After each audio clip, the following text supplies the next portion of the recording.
Are you looking for a YouTube channel and podcast that has recent interviews with the movers and shakers in Arizona's progressive politics movement? Are you looking for a podcast that talks about everything from race relations to romantic relationships, as well as commentary on the latest release of Deadpool 2? Oh, this isn't it. Yet. However, you are in luck because the Zod and Drea podcast and YouTube channel has all of these things and so much more. Today I speak with Brent Whiting, aka Zod, aka the Zodiac, a polymath and multi-talented, passionate political activist who is one half of the dynamic duo that is the Zod and Drea podcast. This is one part of a multi-part series where I feature the Zod and Drea podcast. Today we talk about Zod. In the future, I'll be featuring Drea as well. Stick around.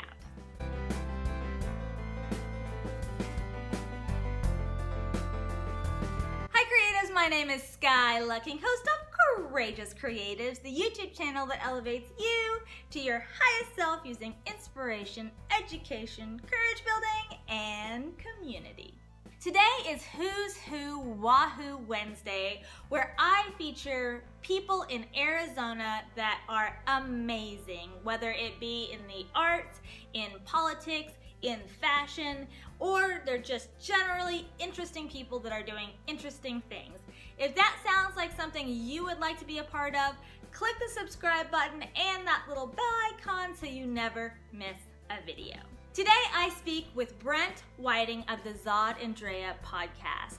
Brent was steeped in activism from the time he was 2 years old all the way up until today, and it shows.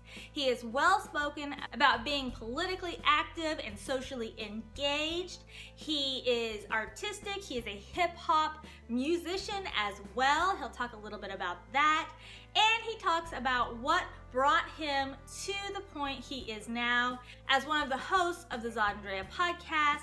Plus, he and his partner have also started a non-profit that he was just hinting at when I interviewed him in March. It's called Tomorrow We Vote. It's a non-profit organization that goes into schools to help register seniors to vote. It is amazing. I will put that description down below. Definitely stick around to hear Brent's thoughts about fear and his killer Bill Clinton impression. Let's check it out. My name is Brent Whiting, aka Zod. That's a good question. Zod actually comes from the Zodiac, which is my hip-hop name since, 1991 or something. So it's always been the Zodiac. If you ever seen the license plate on my car, you'll know it's me. The name of the business is the Zod and Drea Podcast, LLC. The cause of the podcast is to capture all of the individuals and the campaigns, all of the causes, all of the progressive movements in Arizona that we can get our hands on. So we want to make sure that we capture that and bring it to the forefront of anybody who's following us. Actually, I wound up living in Brooklyn, New York, 2000-2005, with a podcast called Zodcast. And I didn't know what I was doing, but I knew that I wanted something to say. I just didn't know what I wanted to say. And then it was 2016 in the summer where we started the Zod and Drea podcast. Yeah, because we're on episode 104 now. I knew that I wanted to say something, didn't know what I wanted to say back in the early 2000s, but coming here to Arizona, I knew we had to say something. And going into my head, being reminiscent about that, came back out with the podcast format, and this time it's way more advanced, and we had all of the technology and everything else to really put it out there in the forefront. I'd have to say my parents. I grew up in New Jersey from the time I was 2 years old, and we were in an organization called The Group when I was a little kid, so I was pretty much born into that, but then it was also the Jack and Jill organization, moving from that until I was about 18 years old. My mom being in the Links and AKA and those sororities and those organizations, I always got to see her activism go on, and a lot of times they would have things for kids to do, so she would drag us along. And her being a teacher of 50 years and as an English teacher in East Orange, New Jersey later on, I became a mentor to some of the kids in her classes. So I started doing that as well. Even all that time, from the time I was 2 all the way to that point, I was always involved with something. 1992 in my college, a fraternity at the school at Rider University, and they had something called Nigger Night that they put on for their pledges. Now, they didn't think anybody was going to know about this, and it's funny because you look and you see how history is repetitious, and the fact that this happens all the time, even now. It got exposed by a bunch of white kids, actually, a white kids and then one Asian woman. And they exposed it, saying, hey, this is what's going on, it's racist, and this is terrible, that they should be doing this to the pledges, and that is called this. That caught so much steam that the news organization started calling all of us. Now, I was only a member of the Black Student Union at the time, but people knew me as being so well outspoken that they started calling me directly. And, we're talking the Sally Jesse Raphael show, and Richard Bay show, and Maury Povich, I think. Yes, it was in Maury Povich. This is back when Maury Povich wore a suit, and it wasn't about DNAs and all that. I was getting these phone calls off and on, and it was the activism, and so the Black Student Union, all these people, they were bringing to the news, and we had press releases. And, being a 19-year-old kid to do this was something that was really exciting, but it was also in my blood. It was a really interesting time back then, but moving forward, that's how the activism really took off for me. So doing this in Arizona is nothing new. Hip-hop's been in my blood since, I think it was 1983 when Run DMC came out with Rockbox. I wasn't into hip-hop at that point. We had heard a bunch of things. In fact, Suck MCs had come out, and my brother was playing in the car. I'm like, why do they keep saying Suck MCs? Like, this stupid music, Then once that guitar riff came on Rockbox, it was a wrap. That was it. Run DMC became it, then Houdini, and Beastie Boys, and LL Cool J, and then it just rose and rose from there until about 8th grade when I pretty much wrote my first rhyme. And at that point, my name was just Brent. And I kept on going from that point on to where it progressed to be an MC. And in college is where people started really hearing who I was. And like anybody who's 18, 19 years old, you wind up running with a crew. I recognize that it exists. Everybody has something that they fear, but in order to overcome it, it's one of the things that you have to face. No matter what it is, you have to face it. I don't necessarily have a fear of anything, because if I do, I make sure that I try to confront it. Like, if anything, there was a time in my life when I was scared of the racists that would come about. They almost had a fear or a grip on me. And I don't know if you've ever heard of the song Self-Destruction, but there's always a line that I've never forgotten. It's an old school line, probably I think from the 80s or early 90s, but it was by Kool Moe Dee, who said, I never ever ran from the Ku Klux Klan, and I shouldn't have to run from a black man. So it's like embracing yourself and your blackness and knowing who these people are, and you shouldn't have to run away from those who are like you, but I damn sure am not going to run away from somebody who definitely hates me. So it made you think, anybody who was against me for skin color or any type of difference, whatever it is, I had to overcome it. It was up to me, and it was up to me only. Apathy is one of those things that I think people generate when they don't have an emotional connection to something. They wind up just not caring.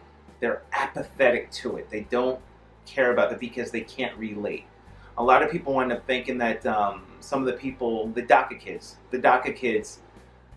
they're apathetic to them. So they say, oh, go over the wall. What's the big deal? Come in here the right way like my grandparents did. The grandparents didn't have to pay all this money. The grandparents basically almost didn't have any rules in order to come into the country. And it's a lot different in 2018 than it was in 1918. So for people to try to say, you don't care because you're already here. And I think that is why we have such a cynical nation now, and so many people in dividing parts. So I think that if people wind up putting themselves in other people's shoes, and I mean really put themselves in other people's shoes to the point where you can feel them, then I think, you remember when one of the things they always made fun of with Bill Clinton was, I feel your pain, like, I feel your pain. And whether it was disingenuous or not, that's what people needed to do. They needed to feel you. And otherwise, apathy will always continue on with that stride. Get out of that space and get into somebody's head and heart. Listen to their words, understand their experience, and pretend if you were in that space, how would you feel? You have to be more empathetic and less apathetic. One of the things that always makes me feel best, I'll just focus on one, which is voter registration. Voter registration has always made me feel a lot better because you can go knocking on doors with people, or even surveys, and they will understand. They may not know, but they will then learn to understand what power that they have because you have spoken to them. There were a few times when we went into neighborhoods to speak to some of these people, and for whatever reason, I always seem to do really well with Spanish speakers. I don't speak a lick of Spanish. I mean, I can understand some words, and phrases, but I don't speak Spanish. But for whatever reason, it may be like, oh, no, don't speak English, whatever. You keep on with them, and then they wind up getting a translator, their daughter, their son, somebody to translate because they want to know what it is. When you go line by line on how important something is, such as voter registration, or the fact that their vote matters, or their critique matters, their opinion matters in what shapes Arizona, but especially within their community, the way that their eyes light up, it's the way their eyes light up and that understanding where there's a connection, almost like, wow, nobody told me that before. That's what's so rewarding. That to me is what is extremely rewarding because you have just now influenced one person to make a move who will most likely tell their friends and family. So I think that that's one of the things that people have to do here in the state is get people to understand what their power is. And the voter registration is what did it for me. I love that. I would want everybody to speak up. And I mean speak up and speak loudly. Like, I love what you're doing. You're capturing the emotions of the people. You're capturing what people want to hear. You know, you have to be able to step in somebody, just like right now, you're stepping in someone else's place, in their space, in their safe space, and you're allowing them to speak. I think that's very important for people to do. With us, with our podcast, we wind up doing the same thing. We want people to have that interview. We want to discuss with them things that other people may not ask them. And the funny thing is, people are willing to discuss. They're willing to talk if you just approach them. So I would love for the takeaway to be people to just communicate a lot more. Do not stay quiet. Do not sit on your hands. Do not just be a Facebook or social media warrior, and that's the way that your activism is going to take place. You're going to have to do something, whether you go and you pick up a voter ballot and have other people register, whether you go and you march, whether you make a lot of noise online with the request to speak, whether you discover some of the bills that are going on and you sit in the galley over at the downtown, the Capitol, do that.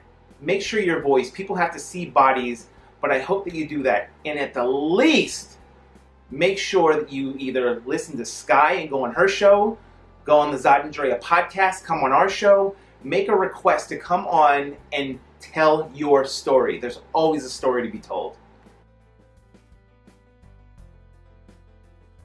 Buddy, I'm Zod. And I'm Drea. And we want you to check out the Zod and Drea podcast every Tuesday.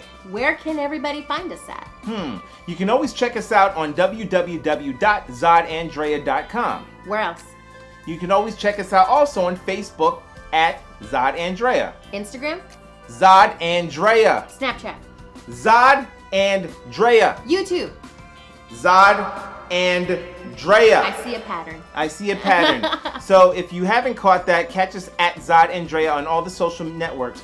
But also, make sure you subscribe to the Zod and Drea podcast. Where? At zodanddrea.com. And also on YouTube and iTunes, Google Play, Stitcher, and iHeartRadio. We're coming for you. Let us know what you think. And if you want to be a guest, reach out to us. And put all of your input into whatever our topics are for the week. So we hope to check you out and see you there. Bye. All right. Thank you so much, Brent. That was a very entertaining, informative, and motivational video. I see people who are as active as you and Andrea, and it inspires me to do more than I'm doing right now. And that is one of the best ways to enact political change. At this point, I usually beg you to subscribe to my channel.